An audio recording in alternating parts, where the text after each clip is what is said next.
நிதி ஆயோக் போன்ற மத்திய அரசின் கூட்டங்களுக்கு புறக்கணிக்காமல் தமிழக அரசு செல்ல வேண்டும் என்ற கோரிக்கையும் நாம் இங்கே வைக்கிறோம்.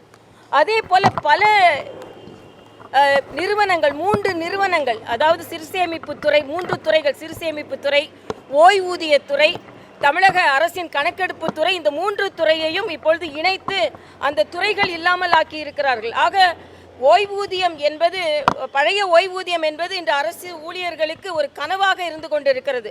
ஆக திராவிட முன்னேற்ற கழக அரசு தேர்தல் வாக்குறுதியாக எதையெல்லாம் சொன்னார்களோ அதையெல்லாம் மறுத்து வருகிறார்கள் என்பதற்கு இந்த நடவடிக்கை ஒரு சான்று. தமிழக மக்களின், அதே போல் இப்போ மருத்துவர் என்ற முறையில் சொல்கிறேன், உயர்கல்வி மருத்துவத்துறையின் கலந்தாய்வில் அரசு மருத்துவர்களுக்கான இடங்களை தமிழகத்தில் உள்ள அரசு மருத்துவர்கள் பெற முடியாததற்கு காரணம் தமிழகத்தில் உள்ள அரசு மருத்துவர்களுக்கான காலி பணியிடங்களை சரியான நேரத்தில் நிரப்புவதனால் தான். இன்னைக்கு சமீபத்தில் கூட ஒரு புற்றுநோய் தலைமை மருத்துவர் தாக்கப்பட்டிருக்கிறார். அப்பொழுது எல்லோரும் என்ன சொன்னார்கள் என்றால், அந்தந்த துறைக்கு அதிகமான மருத்துவர்கள் வேண்டும், அரசாங்க துறையில் பணியாற்றும் பொழுது அந்தந்த துறைக்கு அதிகமான மருத்துவர்கள் வேணும் அப்படின்னு சொல்லி கொண்டிருக்கும் பொழுது, உயர்கல்வியில் தமிழகத்தை சார்ந்த அரசு மருத்துவர்கள் அதற்கான சிறப்பு மருத்துவத்துறையில் சேர முடியாத ஒரு நிலையை தமிழக அரசு ஏற்படுத்தி இருப்பது கவலை அளிக்கக்கூடியதாக இருக்கிறது.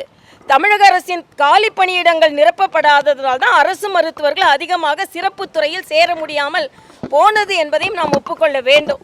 ஆக பல துறைகளில் இப்படி தோல்வி அடைந்து கொண்டிருப்பதை முதலில் முதல்வர் சரி செய்ய வேண்டும். முதல்வர் திருமாவளவனோட மனதை புரிந்து கொண்டு அதை சரி செய்கிறேன் என்று சொல்கிறாரே தவிர தமிழக மக்களின் மனதை புரிந்து கொண்டு சரி செய்கிறாரா என்று தெரியவில்லை. திருமாவளவன் என் மனதிற்குள்ளதை அப்படியே திருமாவளவனை புரிந்து கொண்டு, ஒரு வருடத்திற்கு முன்னால் அவர் சிப்காட் தொழிற்சாலை கேட்டார், அதனால் நான் அதை 1 வருடத்திற்குள் நிறைவேற்றுகிறேன் என்று சொல்லுகின்ற தமிழக முதலமைச்சர், அப்படி என்றால் அண்ணன் திருமாவளவன் மாநாடு நடத்தி ஒரு கோரிக்கை வைத்தாரே, பூரண மதுவிலக்கு வேண்டும், டாஸ்மாக் கடைகளை மூட வேண்டும் என்று, அந்த கோரிக்கையும் நிறைவேற்றுவாரா? ஆக அண்ணன் திருமாவளவன் மனதிற்கு மிகவும் நெருக்கமானவராக இருந்தால் அவர் சொன்ன இந்த கோரிக்கை எத்தனை நாட்களுக்குள் நிறைவேற்றப் போகிறீர்கள் என்ற ஒரு கேள்வியை திருமாவளவன் அண்ணன் கேட்க மாட்டார். ஏன்னா இன்னைக்கு அவர் என்ன சூழ்நிலையிலனா, திமுக கூட்டணியில் நான் இருக்கிறேன்னு சொல்லும் ஒரு சூழ்நிலையில் இருக்கிறார். அதனால் அவர் கேட்க மாட்டார், நாம கேட்போம். இன்னைக்கு அவர் மனதிற்கு நெருக்கமானவர், அவர் வைக்கிற கோரிக்கையெல்லாம் நான் நிறைவேற்றுகிறேன் என்று சொல்லும் அண்ணன் ஸ்டாலின் அவர்கள் திருமாவளவன் அவர்களின் மதுவிலக்கு கோரிக்கையை என்று நிறைவேற்றப் போகிறார் என்று சொன்னால் நலமாக இருக்கும். எல்லாவற்றிற்கும் மேலாக சகோதரி கஸ்தூரி அவர்களின் கைது, அவர் தவறான கருத்துக்களை சொன்னார், அதற்கான மன்னிப்பு கேட்டார்.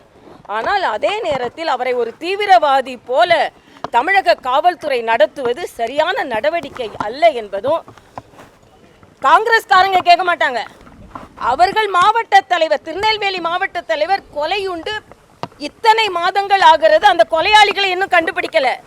வேங்கை வயலில் மக்கள் குடிக்கும் குடிதண்ணீரில் மலம் கலந்தவர்களை யாரும் இதுவரைக்கும் கண்டுபிடிக்கல.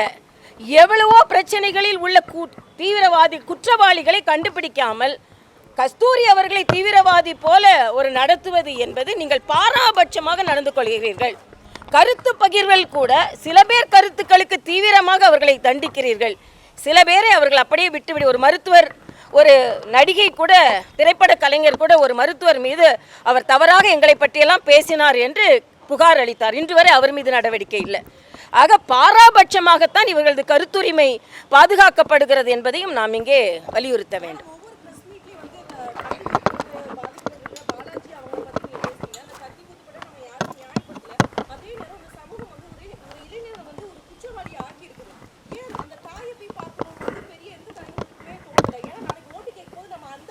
இல்லை அந்த இன்னும் சொல்லப்போனால் உங்ககிட்ட சொன்னால், அந்த தாயோட மகன்கிட்டே நான் பேசினேன், அவருக்கு என்ன ட்ரீட்மெண்ட் எடுத்துக்கொண்டு இருக்கிறார்கள். ஏன்னா எனக்கும் அந்த எண்ணம் இருந்தது.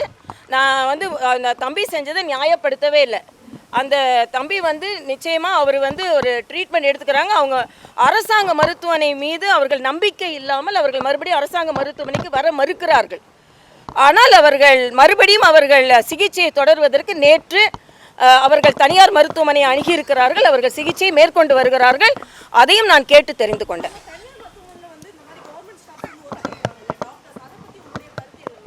இல்லை, இது இப்போ தெலுங்கானாவில் அது தடை செய்யப்பட்டு இருக்கிறது. அரசாங்க மருத்துவமனையில் பணிபுரியும் மருத்துவர்கள் தனியார் மருத்துவ தொழில் புரிவதை தடை செய்ய வேண்டும் என்ற அழுத்தமான கருத்துடையவள் நான். ஏன்னா நான் தனியார் மருத்துவக் கல்லூரியிலும் பணியாற்றி இருக்கிறேன், அரசாங்க மருத்துவக் கல்லூரியிலும் படித்து இருக்கிறேன். நான் புதுச்சேரியிலேயே இப்படிப்பட்ட ஒரு ரெக்கமெண்டேஷனை கொடுத்தேன். ஏனென்றால் தனியார் அவர்கள் பணிபுரியும் பொழுது அரசாங்கத்தில் அவர்கள் நோய் எல்லா மருத்துவர்களையும் நான் அப்படி சொல்லலை, ஆனால் மருத்துவர்களின் கவனம் சிதைவுறுகிறது என்று சில நோயாளிகள் சொல்கிறார்கள். இப்போ தெலுங்கானாவில் கூட இந்த திட்டம் கொண்டு வரப்படுகிறது, பல மாநிலங்களில் இது இருக்கிறது. அரசாங்க மருத்துவமனைகளில் பணிபுரியும் மருத்துவர்கள் தனியாக தொழில் செய்வது தடுக்க வேண்டும். அப்படி ரெண்டும் தொழில் செய்யணும்னா அவங்க எதுன்னு செலக்ட் பண்ணிக்கிட்டோம். ஆனால் அரசாங்க மருத்துவமனைகளில் பணிபுரியும் மருத்துவர்கள் அரசாங்கத்தில் மட்டும்தான் பணிபுரிய வேண்டும் என்ற ஒரு திட்டம் வந்தால் இன்னும் அவர்கள் கவனம் முழுமையாக இருக்கும் என்பது எனது கருத்து. பாதகம் செய்பவரை கண்டால் நாம் பயங்கொள்ளலாகாது பாப்பா, மோதி மிதித்து விடு பாப்பா, அவர் முகத்தில் உமிழ்ந்து விடு பாப்பா. அண்மை செய்திகளை உடனுக்குடன் தெரிந்து கொள்ள இணைந்திருங்கள் இயம்நாடு தொலைக்காட்சியுடன்.